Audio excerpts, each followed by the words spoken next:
In our last session, we talked about that historical, the literary context of the Star of Bethlehem. We talked about the stories of the Messiah, or of the stars being born, or stars being present at the birth of really significant individuals and things like that. Now we're going to shift gears, and we're going to begin to try to identify what the Star of Messiah was. But where do we begin with that? There's a lot of stars in the sky. How do we narrow it down to just one? Well, one starting place would be to look in the gospel text of Matthew for some astronomical language that might be present that perhaps could help us identify the astronomical event. And indeed, we'll actually find that Matthew's text contains some vague but distinctly astronomical language. Now, there are a few clues like this in the narrative.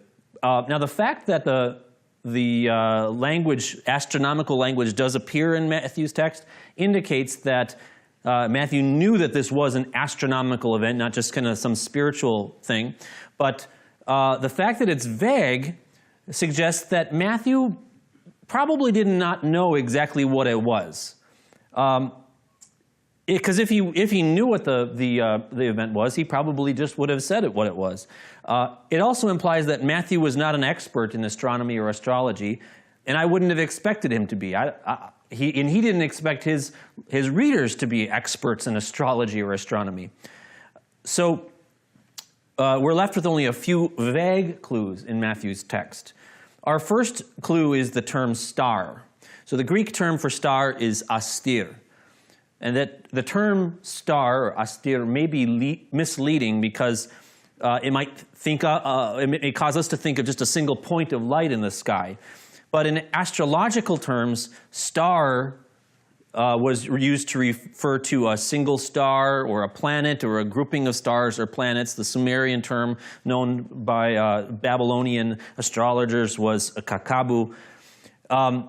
Even a constellation can be referred to by this term. So it's actually a very general, very vague term. But what that tells us is that instead of looking for one celestial object, a literal star in the sky, or one very bright star, we should broaden our search. Another astronomical term that's used in the narrative is in the east. Now, the phrase east, or the word east, appears a couple of times in the narrative. First, it says that Magi from the east came, right? But then it says that the Magi from the east said, we saw his star in the east. And the Greek term there for in the east is enti Anatoli. All right, this term is different from the previous term from the east. It's actually plural. So if we were to translate it hyperliterally, we would say, we saw his star in the easts, plural. Whereas the Magi from the east is singular. Another way that you can interpret this term, the Greek term, is we saw his star at its rising. But some translations actually render it this way. You'll find it that they say, we saw the star at its rising. But the question is, every star rises. The Earth is constantly spinning, and the stars are coming up from the eastern sky. So it doesn't seem to indicate anything significant to say that the star rose. It doesn't give us any more information. However, this term is actually very similar to a specific astrological term found in other Greek literature. Literature from Greek astrologers. They will use a similar term to refer to an object's heliacal rise. Now let me explain the concept of the heliacal rise. So if you were to follow and map the course of the sun over the sky over the year, it would appear to make a path across the field of background stars over the course of the year.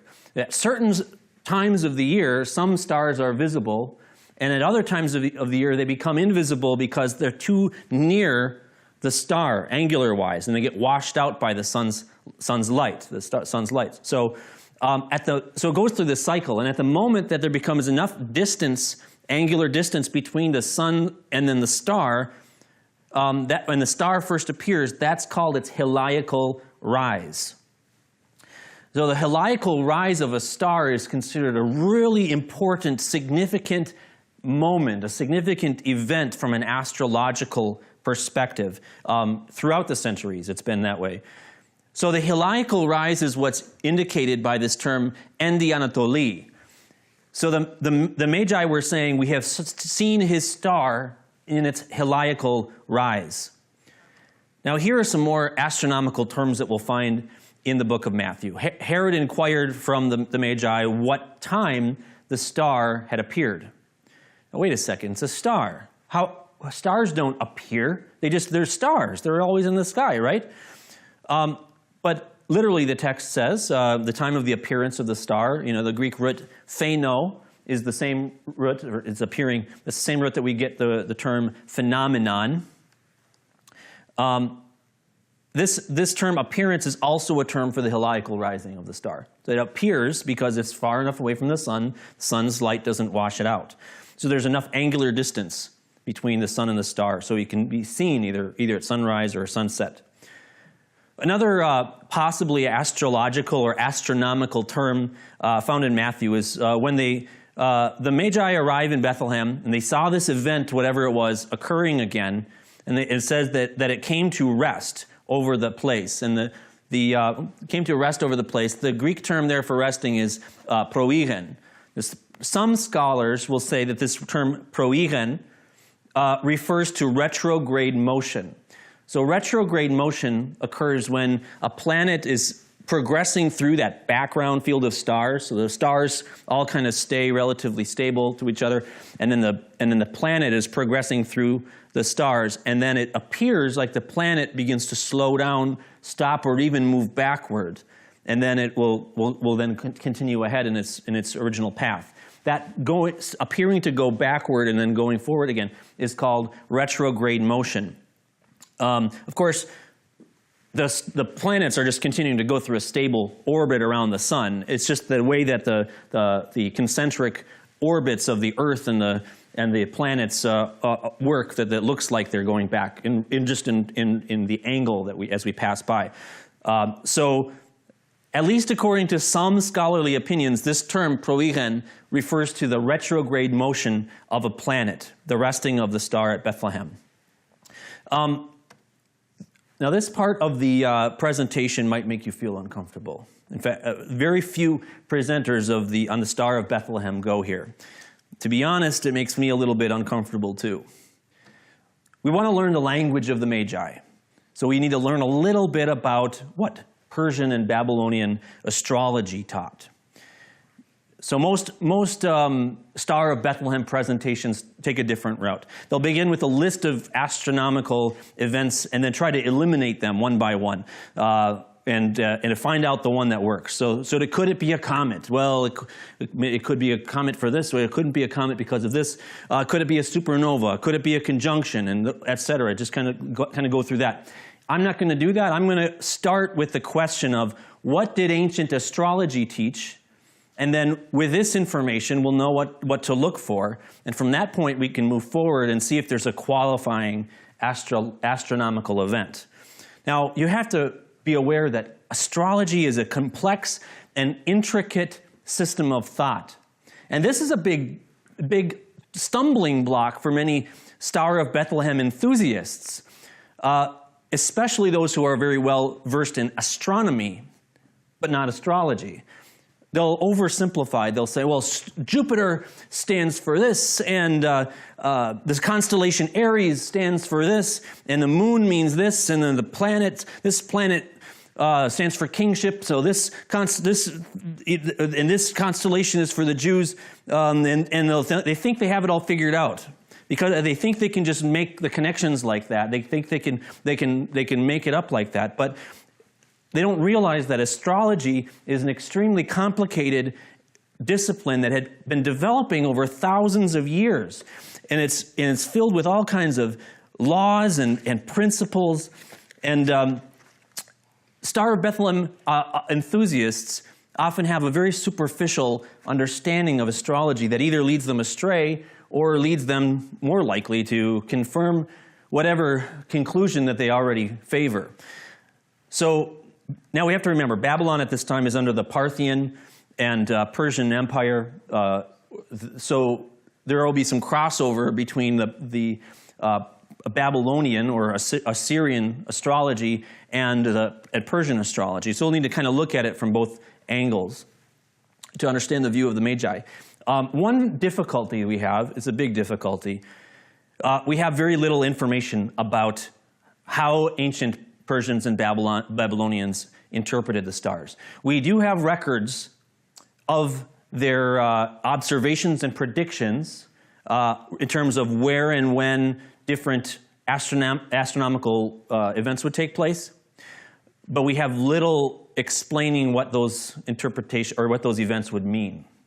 So to fill in the missing details, how do we do that? Well, one approach that we could take would be to look at Persian astrology from a little bit later era, when we do have information about their interpretations. So this is going to be a little anachronistic for us to do that, because there is a span of time that separates between those later astrologers and the Magi. But there are good reasons to believe that these traditions and beliefs would go back to an earlier era. Ancient Persian astrology influenced later astrologers. Because in a field like astrology, there's a patriotic cultural association. There's a desire to seek the ancient paths of the ancestors. So in the Middle Ages, there was a renaissance of ancient Persian astrology that gives us at least a little window into what may have been an earlier Persian tradition. There are two significant scholars of Persian astrology in the Middle Ages. There's Abu Mashar and Masha'allah, who both documented Persian astrology. Masha'allah was actually a Persian Jew, and he was an expert in Persian astrology, who oddly enough had his own astrological formula for determining the birth of Jesus. A very fundamental component of Persian astrology is the Jupiter-Saturn conjunctions. Some people refer to a Jupiter-Saturn conjunction as a great conjunction, but that term is kind of ambiguous, so that's probably not the term to use. A better term is a superior conjunction, because this is a conjunction of superior planets, outer planets. And that's what makes it unique. That's what makes it significant. Mercury and Venus, they're very near. They're very near the sun. They're within the Earth's orbit, so they're always going to appear near the sun. And conjunctions with them are going to happen all the time. But since Jupiter and Saturn are not only very bright points, but they appear to travel very slowly across the entire range of the sky, when they come in contact with each other, then it's a more important moment, it's a more significant time, and it actually indicates a new era. And that happens about once every 20 years. Not extremely uncommon, but Jupiter and Saturn will come into contact, or line up, I should say, every 20 years. So what is a Jupiter-Saturn conjunction exactly? The stars in the sky, as I said, retain their same position relative to one another. You don't see the North Star moving around. It stays in its spot in relation to the other stars. But the planets do move in that field of stars, and they generally move in the same direction at different speeds. So Jupiter will be moving across the sky at a slow pace, and then Saturn will come by at a slightly faster pace. And over the course of the year, Saturn will then overtake Jupiter, catch up with Jupiter, overtake it, and continue on its way. So that moment when Saturn comes and overtakes Jupiter is called the conjunction. All right. So during a conjunction, the two planets are near one another in the sky. But here's where people who look at this purely from an astronomical perspective rather than an astrological perspective are led astray. A conjunction is not necessarily an occultation. Now, don't worry about this term occultation. It doesn't mean anything, it has nothing to do with the occult, okay? We're talking astronomy here. And occultation is when one celestial body, like a planet, comes in front of another astronomical body so that you can't see the one behind. They actually appear to intersect in our field of view. And it's a very rare extremely rare event for Saturn and Jupiter to experience an occultation where Jupiter is in front of Saturn in our view. That'll happen again in about 5,000 years. But generally speaking, they're just not in that same path through the sky. They're going to be near each other, but they won't very commonly touch. So in a typical scenario, when Saturn catches up with Jupiter in the sky, astronomers are unimpressed. They think this is completely insignificant because at their closest approach, there's a space of maybe a degree of an angle in between them. So the 2 points of light, they don't look like one big glowing orb. They just look like 2 points of light. So to astronomers, it seems like an insignificant event. But to Persian astrologers, once those 2 planets align, regardless of how much space is in between them, it's like the hour hand of the cosmic clock just reached 12. And so a new epoch has dawned, a new era has occurred. Now this 20-year cycle of Jupiter-Saturn conjunctions is absolutely foundational in Persian astrology. The meeting of Saturn and Jupiter marks the basic unit of time in the universe. This time interval determined the rise and fall of dynasties, of prophets, and of religions. So far it's been a little bit weird here. Now, it's about to get weirder, all right? So brace yourselves. Here are the 12 zodiacal signs. The signs of the zodiac represent the constellations in the heavens that the sun and the moon and the planets pass throughout the year, since they always remain in this sort of a narrow belt across the sky. The 12 signs represent 12 constellation landmarks that are used to describe a celestial object's position in the sky. So it's not like the ancients looked up in the sky and they were just doing dot to dots and thought, oh, that kind of looks like a fish. And no, it's really, they needed some way to describe where something was. And so making those pictures actually helped serve as landmarks to easily remember and recognize sections of the sky. By this time in history, the entire region had accepted the same standard set of landmarks, the same set of constellations and their names. So these are actually Greco-Roman names, the ones that even you'll find in your horoscope page of the newspaper today. But the Persians at this time had already adopted this same pattern. It's a universal standard. So they go in this order. Aries, Taurus, Gemini, Cancer, Leo, Virgo, Libra, Scorpio, Sagittarius, Capricorn, Aquarius, Pisces, just like that.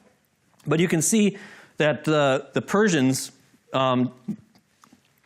categorized them into four groups. These 4 groups correspond to the 4 elements, fire, earth, air, and water. So Aries, Leo, and Sagittarius refer to the fire signs. Taurus, Virgo, and Capricorn, they're referred to as the earth signs.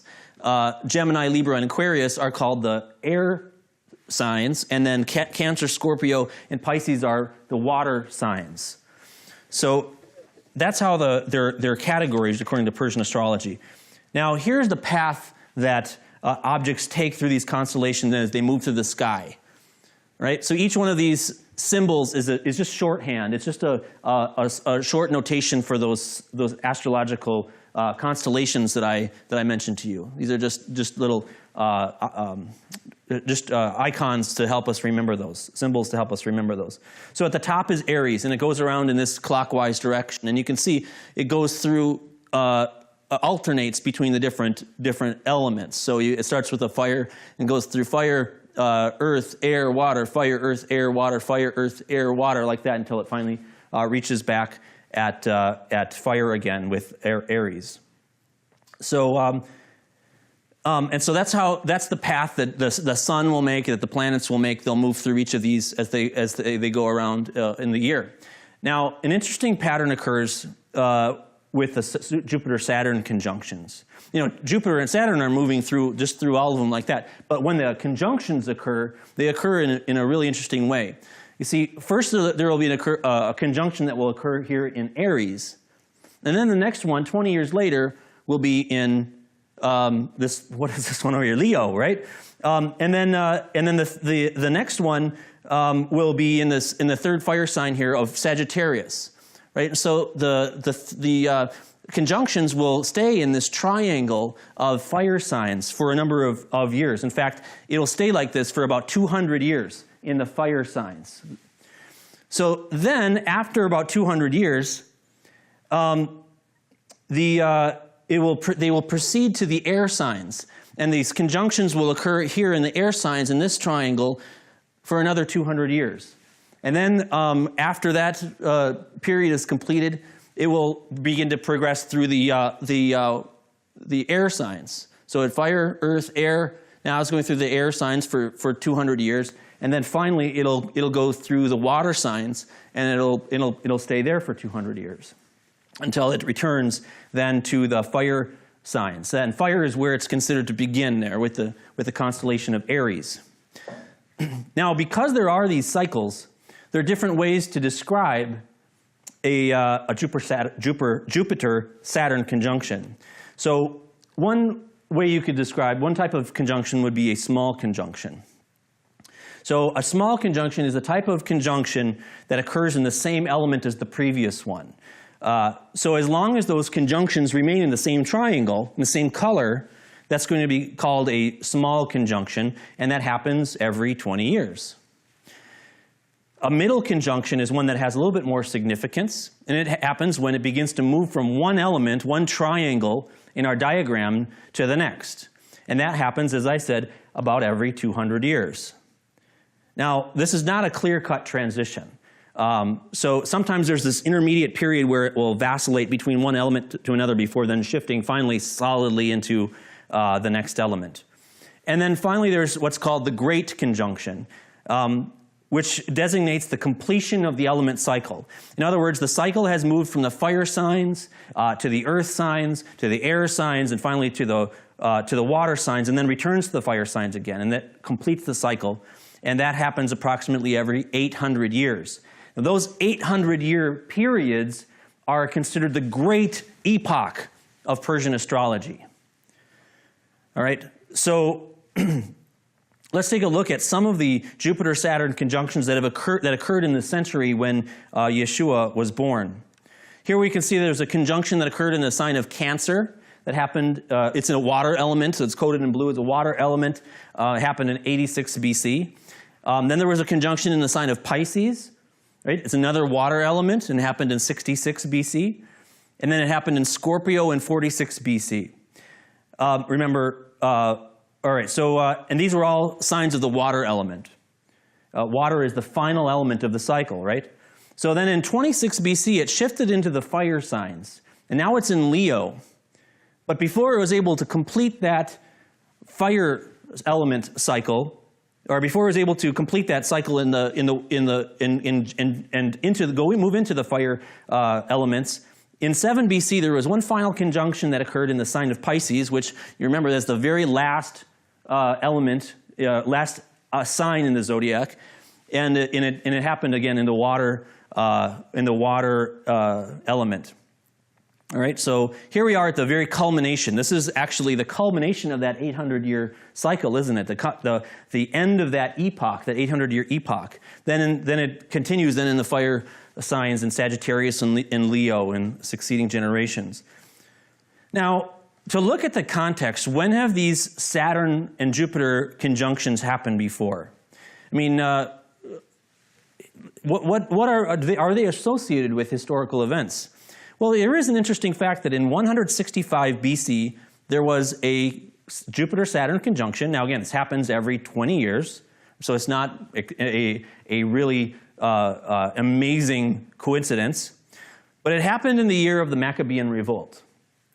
All right? So if you've ever heard of the story of Hanukkah, when the Maccabees revolted against the Seleucids, the Syrian Greeks, this was a year of a conjunction.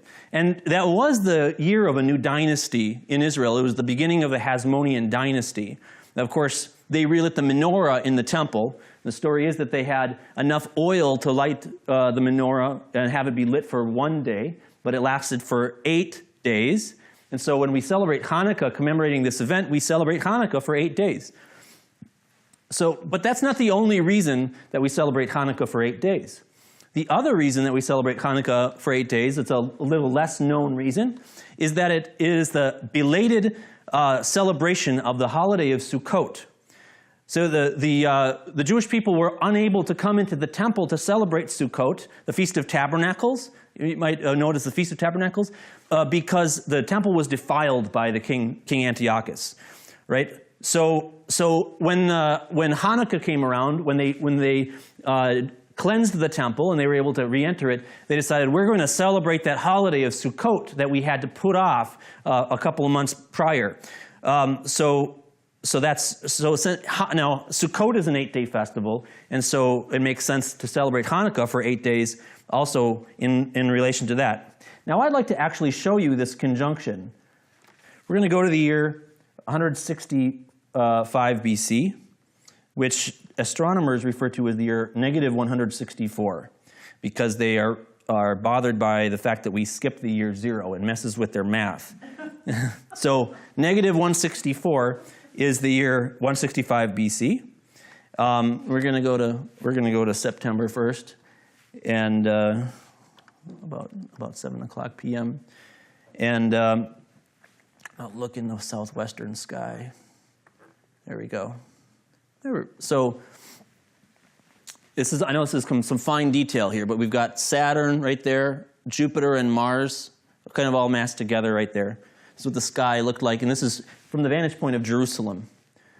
So I'm gonna highlight Saturn. So Saturn is the one with that pulsating red lines around it. Can you see that? Okay.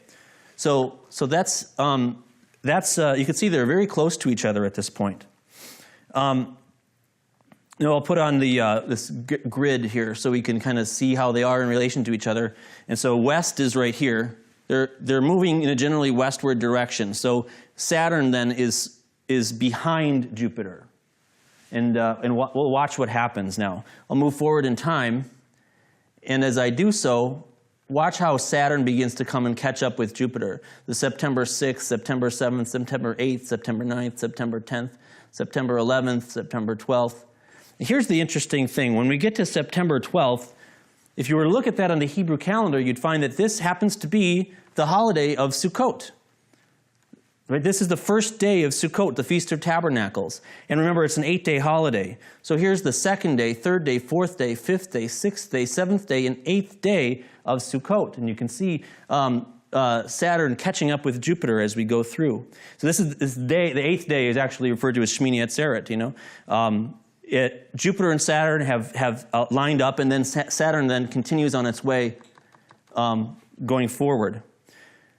Isn't that, I just find that amazing. I find that coincidence very interesting. At this time when the Maccabees begin to rule over Israel, the first independent Jewish kingdom since Nebuchadnezzar destroyed Solomon's temple hundreds of years prior. One of the most pivotal moments in Jewish history. Let's take a look. There's another important historical conjunction. This one occurred in 134 AD at the time of the Bar Kokhba revolt. Now, in case you're unfamiliar with this historical event, there was a Jewish military leader at this time. His name was Shimon Bar Kokhba. Now, he led an almost successful revolt against the Romans, who were very severely oppressing the Jewish people at this time.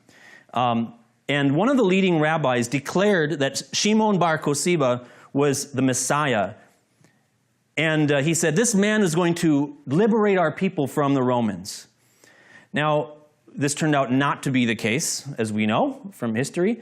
But in declaring him to be the Messiah, this rabbi made a play on words and renamed Shimon Bar Kokhba as Shimon Bar Kokhba. And Bar Kokhba means son of a star in Aramaic. Now, why did he name him Bar Kokhba, it may have been that he was inspired by the fact that there was a Jupiter-Saturn conjunction that very year, and that may have led that rabbi to believe that this must be a period of redemption and at the time of a new Israelite dynasty, a new Jewish kingdom. Could be. Now let's take a look at the conjunction that occurred in 7 BC, which is the only one really of that list that falls within anywhere in the range that we would expect for the birth of Yeshua. Actually, you might be thinking, 7 BC, that's a long time. How could Christ be born that long before Christ? It just doesn't seem to compute, right? But don't forget that King Herod died in 4 BC.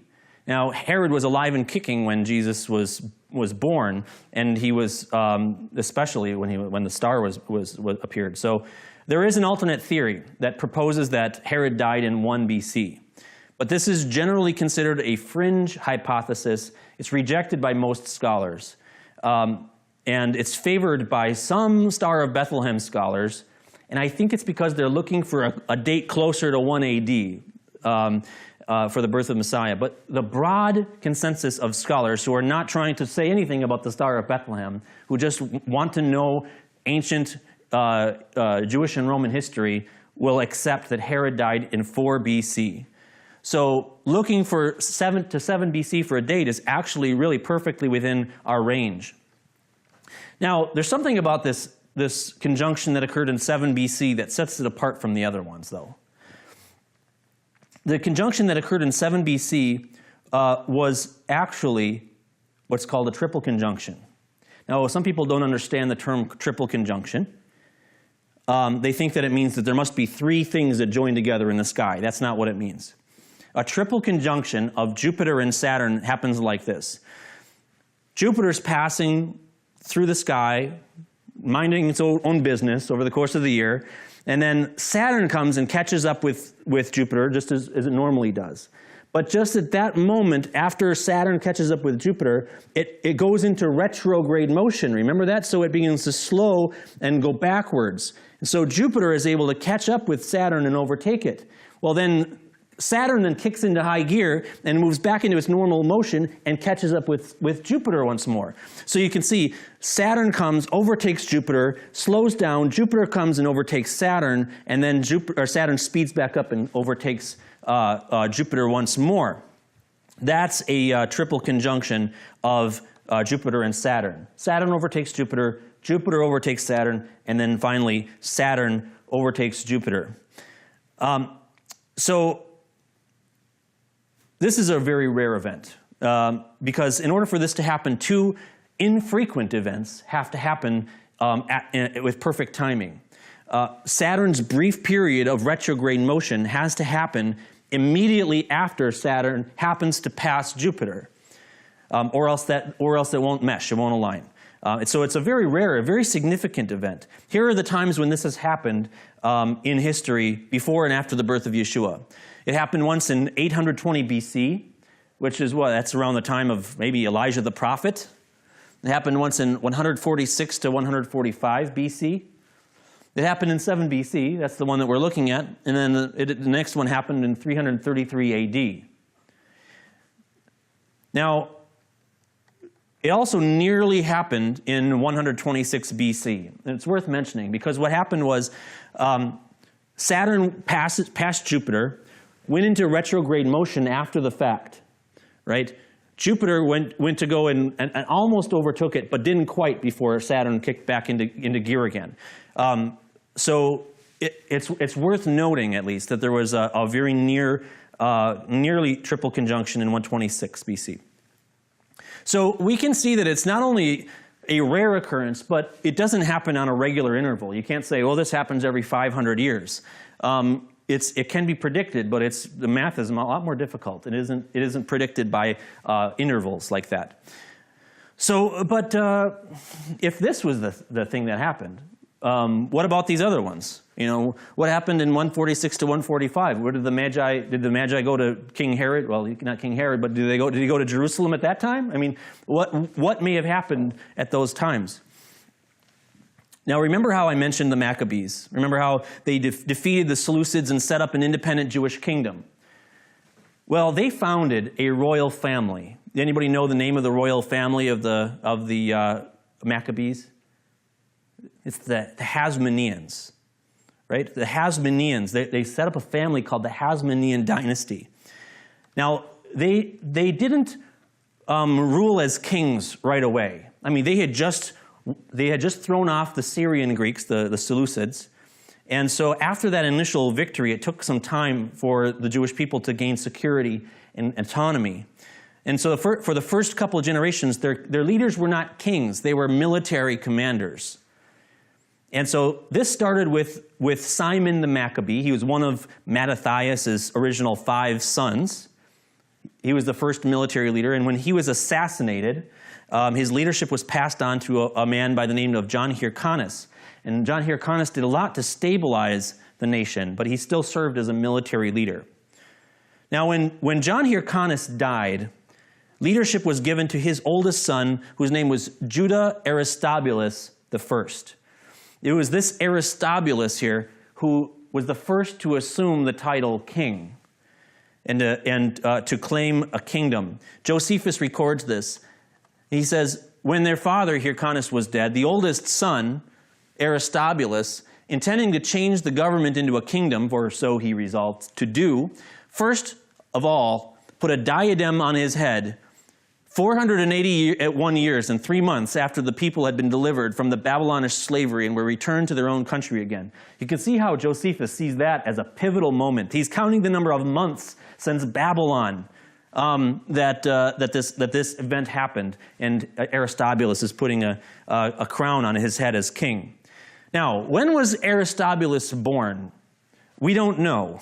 But it appears that he must have been born very near the year 145 BC, which was the year of one of those triple conjunctions. If he wasn't born on 145 BC, it was within a couple of years. But as a king, he only lasted a short time. His kingship was passed on to his half-brother, Alexander Yanai. Now, according to a Jewish historian named Rabbi Beryl Wein, Alexander Yanai was the greatest of the Hasmonean kings in terms of his wealth and his conquest and his power. He greatly expanded the territory of the kingdom of Israel into what is now Syria and Jordan. Not only did Alexander Yanai rule as king, but he also served as high priest. Since the Maccabees were of priestly lineage, they were from the family of the descendants of Aaron, right? So now the rabbis condemned him for taking on both leadership roles. If you're going to be the king, give up the position of high priest. If you're going to be the position of high priest, let someone else have the position of king, especially somebody from the Davidic family. That would make more sense. But he didn't. And that caused a lot of conflict between Alexander Yanai and the rabbis. And to spite the rabbis and to take control away from them, he decided to adopt the position of their opponents, the Sadducees, to give the Sadducees more power. Now, Alexander Yanai, we actually do know what year he was born. He was born in the year 126. That was the year of that near triple conjunction of Jupiter and Saturn. And so it might be for this very reason that the coins that he minted bear the image of a star, an 8-pointed star with a diadem around it. Maybe that somehow influenced his own sense of identity. So as 7 BC rolls around, the Persian stargazers know very well that Jupiter and Saturn are primed to perform the same dance that they did those other times. The last 2 times that this happened, the King of the Jews was born. So perhaps they felt confident that such an event was destined to occur again. It's possible. It seems like a likely situation. Now, this idea of Jupiter and Saturn is not a new idea. This is a very common theory. In fact, it's the most common theory regarding the Star of Bethlehem. It's so common that it has a name. It's called Planetary Conjunction Hypothesis. It's got an acronym. It's PCH.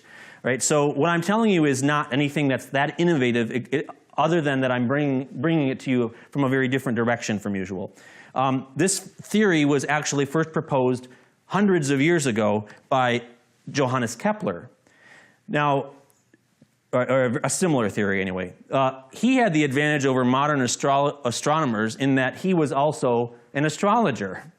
In fact, you might recognize this diagram from one of the previous slides. This diagram was drawn by Johannes Kepler. Now, some people say that the Jupiter-Saturn conjunction can't possibly be the Star of Bethlehem. That this planetary conjunction hypothesis can't be true because Jupiter and Saturn, they didn't line up, they lined up, but they didn't merge together. They stayed too far apart. Like, they didn't look like a big, giant, glowing orb like the Christmas cards show, right? But that's not how the astrology works. That you can't dismiss the PCH, the planetary conjunction hypothesis, because the planets didn't come as close as an astronomer would find exciting. Now, let's take a look at this from a Babylonian perspective. Archaeologists in Babylon have uncovered clay tablets that are astronomical almanacs. You've heard of the Farmer's Almanac?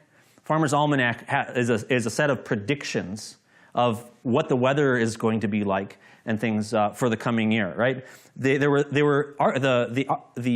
Babylonian astrologers also had almanacs that made predictions about the positions of the sun and the moon and the planets for the upcoming year. These predictions were made based on patterns and cycles that were observed for the last couple thousand years prior. So they were usually very accurate to within a few days of when these things would happen. And they provide evidence for the types of events and circumstances that Babylonian astrologers would have considered meaningful, although they're just details. They don't give us the interpretations. Now, the record for 7 BC exists in 4 copies. We have 4 copies of the Babylonian records for 7 BC.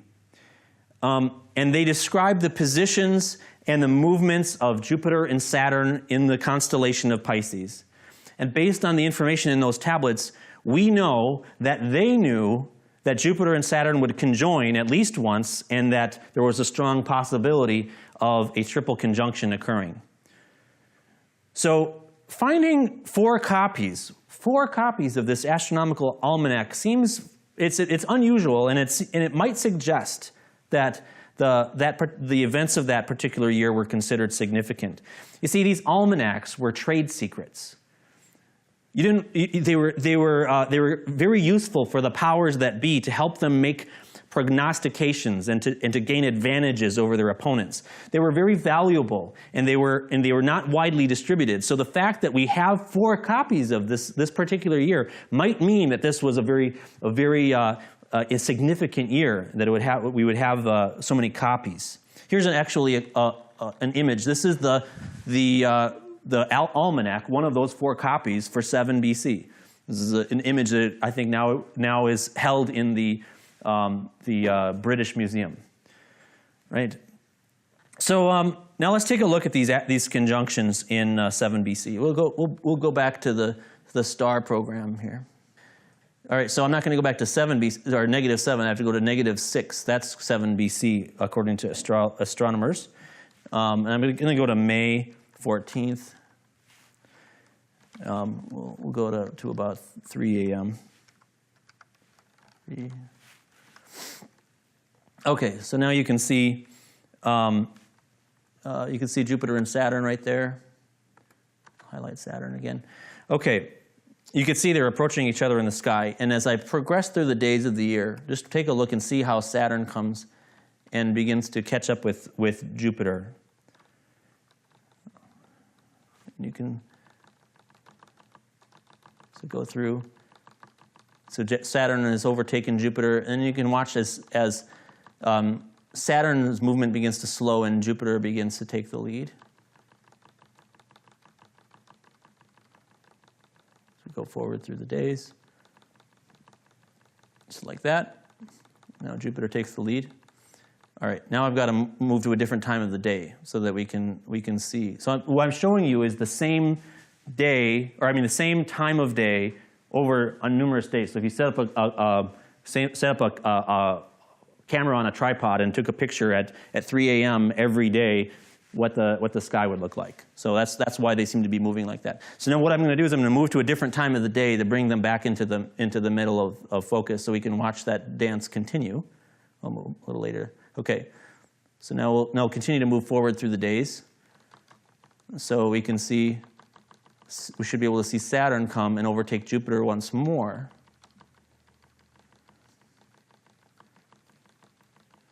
And then Saturn and Jupiter, and then Mars comes. You can see Mars coming up from the bottom there, joins the party, and all three just kind of become subsumed by the sun's rays.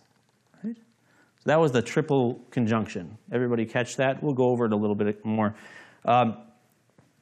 So I'm going to take a look at it one more time. I'm going to go all the way back and show you the heliacal rise. Remember the heliacal rise? So we're going to go back to April.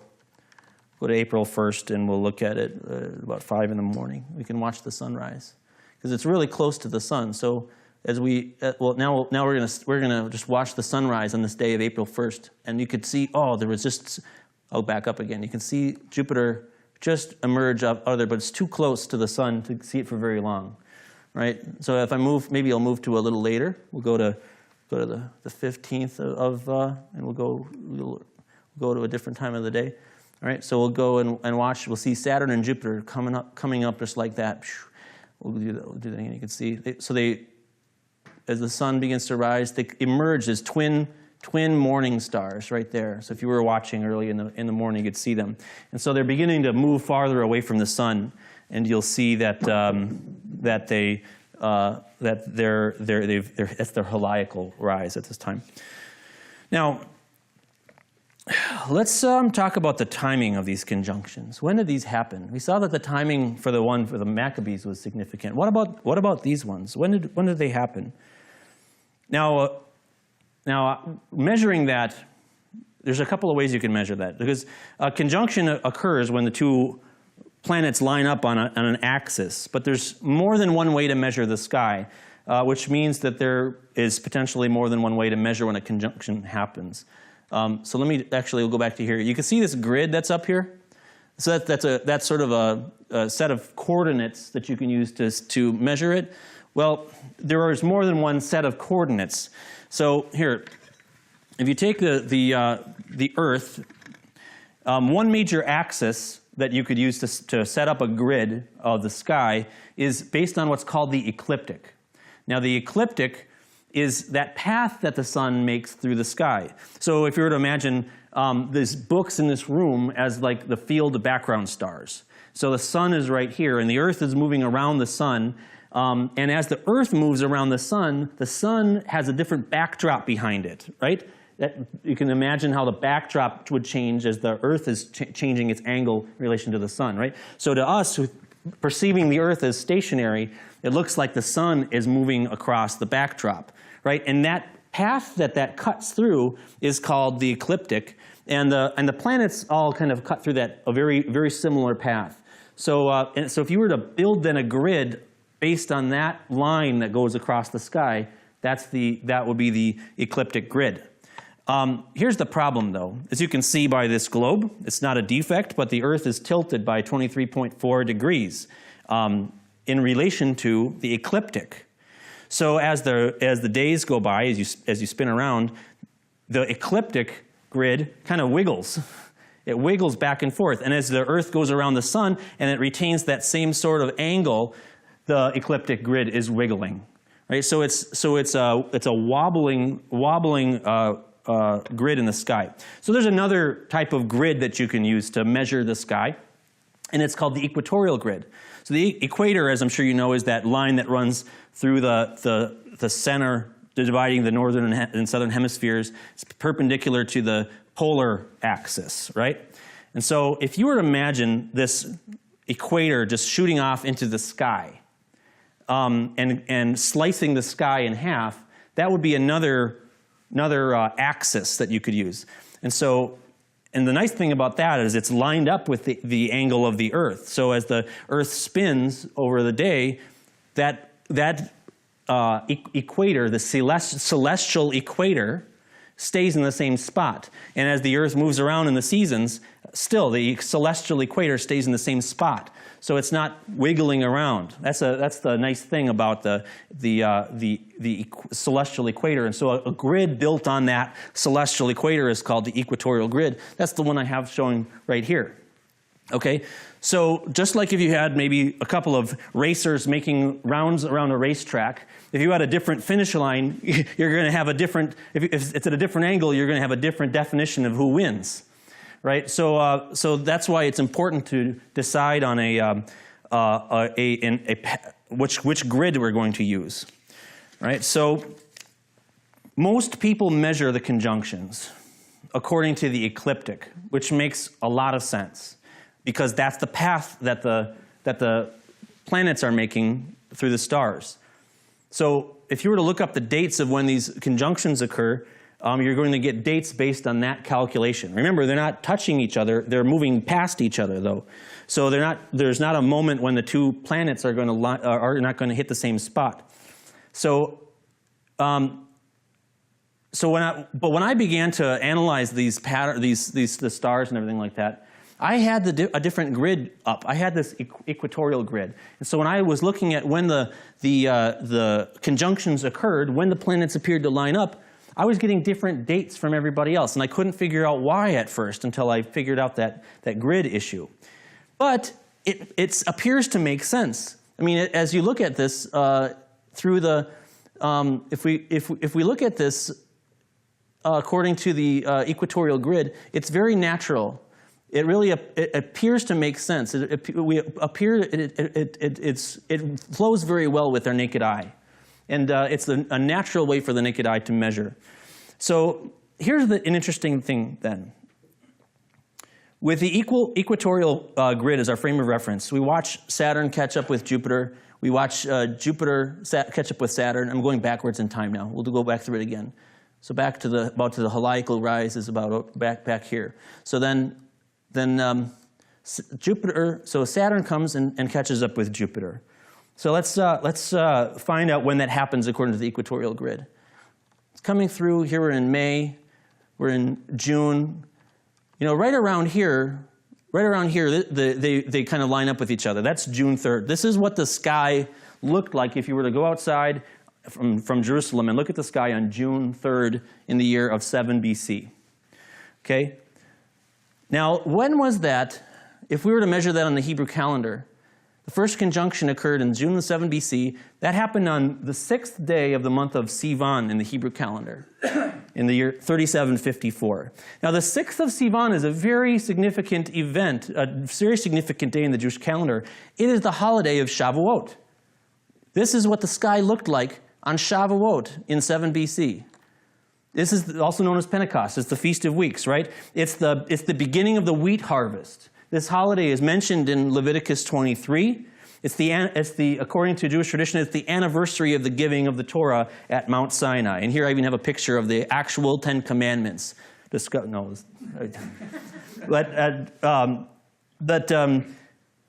is a very important day, and that's the day when Jupiter and Saturn were aligned, just like this.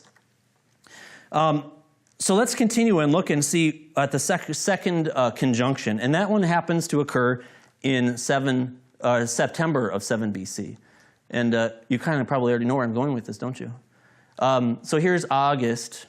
And as we continue forward, and we're watching for Jupiter to catch up with Saturn, right? And we're now in September. All right, so we're looking at it. It's going forward. Jupiter's catching up with Saturn.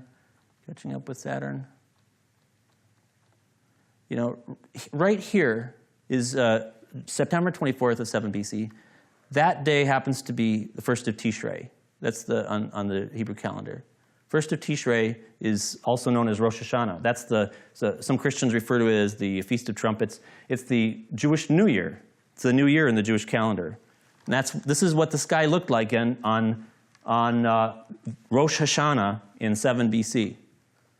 Now, an interesting thing about the Jewish New Year, okay, it's mentioned in Leviticus 23, of course, as the day of trumpet blasts. It's associated in Jewish tradition with coronation of kings. It's associated with freedom. It's associated with redemption. So it's hard to even imagine really a more significant date for a conjunction like this to occur, announcing the birth of Messiah, than on Rosh Hashanah. Now it's also noteworthy that this is a significant Babylonian holiday. Not just a Jewish holiday, it's a Babylonian holiday. Now, the Babylonians had 2 New Years. They had their main New Year in the spring, and they had a half New Year right here on the first of what they called Tashritu. They followed a very similar lunar calendar to what the Jewish people observed. So as the Magi were in Babylon looking out at the sky, they may have been celebrating their holiday of a half New Year as the sky looked just like this, right? So a really kind of an amazing coincidence that this is occurring. And there's our mascot for the celebration of Rosh Hashanah, blowing of the shofar. That's happens on this day, right? Okay, so let's take a look at the third conjunction and when this occurred. In the Julian calendar, it occurred in December of 7 BC. So we're going to move to, remember I have to move to a different time of the day. So I'm going to go now to December 1st. And we'll look at about we're going to look at about 5:30 p.m. All right. So we can see Jupiter and Saturn are pretty close to each other right now, but they're going to get even closer and line up as we move through. So first day of September or of December, 2nd, 3rd, 4th, 5th, 6th, 7th, 8th, 9th. 10, 11, 12, 13, 14, 15, 16. So this is the 16th of December. Saturn, you can see, has begun to pass Jupiter. And this happens to be right here. This is the day of the 25th of the Hebrew month of Kislev. 25th of Kislev is an important day on the Jewish calendar. It's also known as the first day of Hanukkah. So Hanukkah, as I mentioned to you, is the festival of the dedication of the temple. It's the day we were talking about the Maccabean revolt. It's the anniversary of that. So this conjunction is occurring. This is what it looked like, the sky looked like on the first day of Hanukkah. And you can see it's happening right in the southern sky, right, lined up with the southern sky. We're halfway in between, you could say, west and east. Okay, so let's back up a little bit to a little earlier and watch the sunset. So what's different, this is a little different from the other conjunctions. The other conjunctions, the sun would go down, it would become dark, and then the other conjunctions would rise in the east, and you'd see them coming up from the horizon. This one's not like that. The sun would go down, and the conjunction would already be in the sky by the time this happened. So let's watch as the sun goes down. I'll move forward and watch the sunset. All right, and you can see then Jupiter and Saturn emerge just like that at that time. Okay, so just imagine yourself being in, say, Bethlehem at this time. You're walking to Bethlehem from Jerusalem. You're heading south, and the sun is going down, and it's the 25th of Kislev. So what are you going to see in the homes of the Jewish people living in Bethlehem? In the windows, you're going to see people beginning to light their lamps, right? Because it's Hanukkah. Now, they didn't have quite have menorahs like we have them now. But they did have lamps that they would use. And so as the sun is going down, that's the perfect time for you to be lighting your Hanukkah lamps. And then we see these stars, or these planets, very near each other in the sky. So it's an amazing thing. You're traveling south in the direction of Jerusalem. So here we are. Hanukkah is the feast of festival of the dedication of the temple. The event appears in the southern sky, and doesn't occur. You won't find it in the Hebrew scriptures in the Old Testament, but you will find this holiday mentioned in the New Testament in the Gospel of John, chapter 10, verse 22, because it describes events that occurred after the Old Testament was written. Remember, it was in that 2nd century BC. So anyway, those are the three conjunctions. And I believe that based on numerous factors, that these were the astronomical events that led the Magi to Yeshua. Now, this is an image of a a reconstruction, and this is not an actual artifact. But if there was such thing as a Hanukkah menorah that existed in the first century, it would have been something like this, where the oil wicks would be all kind of deriving from that one source like that. It's possible it could have had a menorah like that. All right, so let me just recap for you. An astrological sign makes sense because, in light of what we know about Magi, what we know about ancient Jewish lore, an astrological answer makes a lot of sense. The cycle of Jupiter-Saturn conjunctions, remember, is foundational to Persian astrology. So that's an important factor for us to be looking at. Jupiter and Saturn conjunctions coincided with major events in Jewish history. That's a very interesting coincidence, if you ask me, including the Maccabean revolt and the Bar Kokhba revolt. Previous triple conjunctions seem to coincide with the births of the kings of the Jews. Seems to be another interesting coincidence. Not only that, but the conjunctions occurred on significant days on the Jewish calendar, as we saw them happening on Shavuot, and then on Rosh Hashanah, and then on Hanukkah, which to me, it seems like more than just coincidence. So, in conclusion, here's what I think happened. I'm going to reconstruct for you our history based on my wild speculation. In 7 BC, Parthian astrologers in Babylon, under the Parthian Empire, were anticipating the next conjunction of Jupiter and Saturn. They knew it was going to happen. They were just waiting to find out what it means and what it would tell them about the reign of kings. So they observed the conjunction in June of that year, which happened to be around the time of the Jewish holiday of Shavuot. The conjunction occurred at the culmination of their 800-year astrological cycle, so it had a lot of significance to them. In the constellation of Pisces, the culmination of the zodiacal cycle. And as the time passed, they saw this was going to be a rare triple conjunction. There's no such thing as a double conjunction. And the second conjunction was going to happen at the Jewish New Year, which would happen to also be a festival that they were celebrating. The astrologers perceived from this event that a king was going to be born from the Jewish people, to the Jewish people. And we got a little sense about why they may have believed that, but there's a lot to the science of astrology that I don't know, and I couldn't imagine how they figured it out. Now, why did the Magi then set out to Israel? They were on a political mission, not a religious mission. The Magi, being Parthians, felt it necessary to secure positive diplomatic relations with the new king of the Jews, just like Herod had felt it was necessary to achieve positive diplomatic relations with the new king of the Magi 30 years prior. The Parthians wanted the Jews to be on their side. So they traveled to Jerusalem. Why did they travel to Jerusalem? Well, because that's the capital of the Jewish people. They're on a political mission. It's the capital of Judea. That's where the king's palace was, and that's where they expected the infant to be born. So when they arrived in Jerusalem, they were directed to Bethlehem in accordance with the biblical prophecy, and it was Herod who was the first person to consider the idea that this might be the Messiah they're talking about. So he directed them to Bethlehem according to the advice of his scholars. So as they approached Bethlehem on the first night of Hanukkah, they recognized that the third conjunction had occurred. The phenomenon appeared at sunset. They could see it in the southern sky in the direction they're traveling, and astrological signs directed them to the home where the child was. I don't know what those astrological signs exactly were, because I'm not an astrologer, but somehow they figured out where the child was. Now, with all of that we've looked at, with all that exciting adventure that you've been on with me, there's a few points that we should take away from this. Even if it turns out that I was completely wrong, there's a few things that we need to know that we learned from this presentation. The Jewish author of the Gospel of Matthew and his Jewish audience would have considered this story significant because it replayed the ancient stories that they had heard about Abraham and about Moses. And this teaches us the macaroni principle.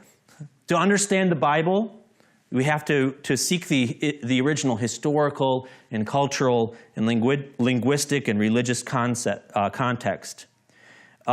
And we have to remember that the entire Bible is a Jewish book. There's so many beautiful things that you can learn when we look at the New Testament in light of Judaism. This story did not in any way represent a break from Jewish culture or a break from Jewish religion, but it was just another chapter in the unfolding story of the Jewish people.